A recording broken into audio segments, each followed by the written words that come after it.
बिस्मिल्लाहिर्रहमानिर्रहीम। शिफात रसूल से पहले मुसलमानों का दोज़ख में क्या हाल हो रहा होगा।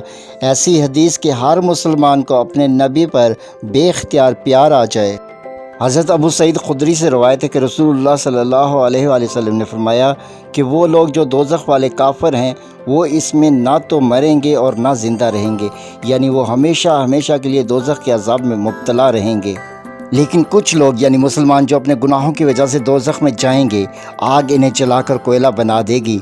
इसके बाद शिफात की इजाज़त दी जाएगी तो ये लोग यानी मुसलमान ग्रोह दर ग्रोह लाए जाएंगे। फिर इन्हें जन्नत की नहरों में डाला जाएगा। फिर जन्नत वालों से कहा जाएगा, ए जन्नत वालों, इन पर पानी डालो, जिससे वो तरोताज़ा होकर उठ खड़े होंगे। जिस तरह पानी के बहाव से आने वाली ज़रख़ेज़ तरीन मट्टी में दाना सरसब्ज़ व शादाब होकर निकलता है। सही मुस्लिम शरीफ हदीस नंबर 459।